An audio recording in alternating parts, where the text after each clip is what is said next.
안녕하세요. 해성개미입니다. 9월 18일 오전 해외 선물 시황 말씀드리겠습니다. 오늘 오전에는 비트코인 영상만 올려드리려고 했는데 차트 켜놓은 김에 나스닥 해외 선물 차트까지 말씀드리려고 합니다. 우선 나스닥은 큰 흐름으로 봤을 때 대파동 5파동을 2022년 10월부터 시작해서 현재는 중파동 4파동 구간이라고 말씀드리고 있습니다. 전일 흐름을 보시면 프리장에서 상승하면서 이전 고점을 이은 저항선을 넘어주는 것처럼 하다가 하락이 나오면서 결국 이 저항선 밑에서 마감을 했습니다. 제 개인적인 생각으로는 앞으로도 며칠간은 이 저항선을 쉽게 뚫지는 못할 것으로 보고 있습니다. 나스닥 선물 차트로 봤을 때 우선 갭 있는 차트로 봤을 때는 최근 이 제가 말씀드렸던 3파동 채널 하단에서 지금 지지부진하게 창방 돌파해준 듯 했다가 다시 한번 내리꽂았다가 다시 한번 이 채널 하단에 붙어서 움직임 보여주고 있습니다. 갭이 없는 차트로 최근 흐름 보시면 7월 11일부터 WXY 파동으로 하락 파동 나온 후에 상승 파동이 8월 말까지 진행된 후 ABC 조정으로 하락이 나왔다가 다시 반등을 주고 있습니다. 제가 이전에 어제 영상에서 1, 2, 3, 4, 5로 5파동 상승이 진행 중인 것으로 보고 있다고 말씀드렸고 이 파동은 작게는 19,820선 그리고 크게는 19,900선까지 오를 수 있다고 말씀드렸습니다. 19,850선까지 고점을 찍고 하락이 시작된 모습입니다. 그래서 저는 이것으로 5파동이 끝났을 가능성에 대해서도 보고 있습니다. 그래서 지금 하락 한 차례 나오고 반등 찔끔 나오고 있지만 재차 이 3파동 채널 하단에 맞고 떨어지는 모습을 보일 수 있지 않을까 생각하고 있습니다. 그래서 지금 구간 매수는 위험하고요. 당분간은 이런 선을 따라서 횡보하면서 살짝씩 조정을 줄 것이고 크게는 회색선 지지되거나 더 아래 기준선까지 하락을 해주고 올라줄 것으로 보고 있습니다. S&P 차트로 보시면 우선 갭이 있는 차트로 보시면 중파동 3파동 채널 하단에서 지지부진하게 움직이는 모습이고 이거는 나스닥과 비슷하다고 볼 수 있습니다.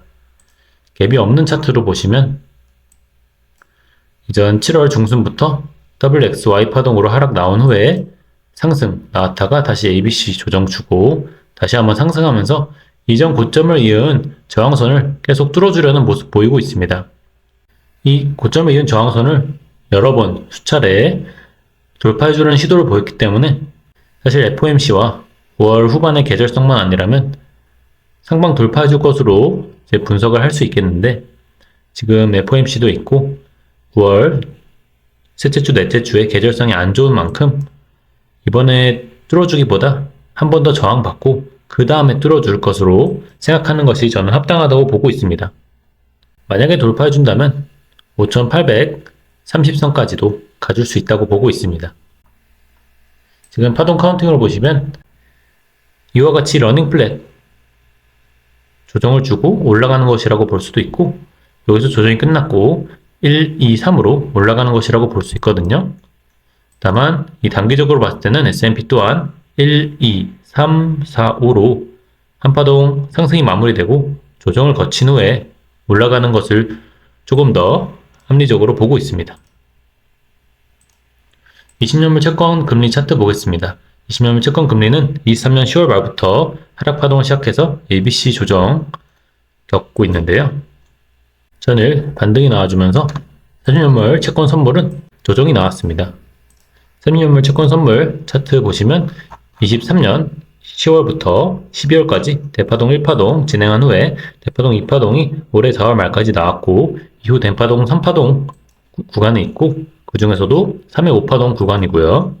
이 3회 5파동 세부 카운팅이 조금 애매한데 우선은 제가 이런 식으로 1, 2, 3으로 올라갈 수 있다고 말씀드렸습니다.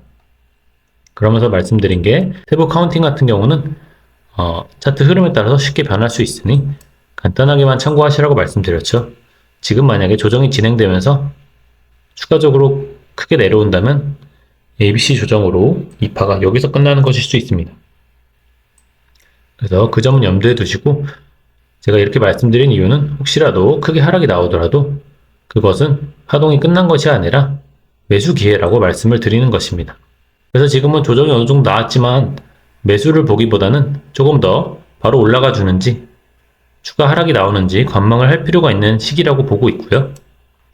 추가적인 하락이 나온다면 매수를 해볼 수 있고 상승 크게 나오면서 이전 고점을 다시 한번 뚫어준다면 분할 매도로 대응해 볼 수 있겠습니다. 골드 보겠습니다. 골드는 2023년 10월부터 대파동 3회 3회 3파동 진행하고 있고요. 그 중에서도 현재 5파동으로 보고 있습니다. 이 5파동 중에서도 지금 1, 2, 3, 4파동까지 나왔고 5파동 끝물로 보고 있는데요. 여기서 지금 5파동이 다 끝난 것이 아니냐 생각하실 수도 있는데 저는 아직 1, 2, 3, 4, 5 형태로 한 번 더 상승을 줄 수 있다고 생각하기 때문에 무리하게 매도 들어가시기보다는 이런 라인 기준으로 매도 들어가시라고 말씀드렸습니다. 그래서 매도 들어가실 때 손절가를 타이트하게 잡고 들어가시는 걸 추천을 드리고요. 지금 같은 경우는 상승이 나오고 있기 때문에 한파동 상승 나온 뒤에 꺾일 때 매도를 들어가시는 게 좋겠습니다. 그래서 한 차례 더 고점을 높인다면 2650선까지도 최대 가능할 것으로 보고 있습니다. 크루드오일 보겠습니다. 크루드오일은 오늘로 월물이 또 바뀌었는데요. 그래서 가격이 조금 원래 보시던 것과 다를 수 있습니다. 크루드오일은 22년 3월부터 하락 파동을 시작해서 ABC 익스펜디드 플랫으로 하락 A파, 그리고 삼각수렴 B파, 이후에 하락 C파를 그리고 있는데요. 이 C파동은 다시 한번 A, B, C로 빠질 것이고 이 C파동이 다시 한번 A, B, C 이런 형태로 지그재그로 내려갈 것으로 보고 있습니다. 지금 보시면은 제가 이전에 여기서 이 아래 꼬리를 달고 이 채널을 이탈해주는 모습 보일 때 당분간은 상승이 나올 것이라 말씀드렸고 어제부터는 이제 매도를 들어가야 되는 시점이라고 말씀드렸습니다. 지금 이전 삼각수렴 하단 부근까지 와줬다가 하락이 나오고 있는데 재차 상승이 나오면서 이 삼각수렴 하단을 상방 돌파해주더라도 그 시점에는 더 좋은 매도 시점으로 보고 있습니다. 저도 어제 이 부분에서 매도 들어갔다가 여기서 반 팔고 다시 한번 여기서 매도 들어가서 수량 유지하고 있거든요.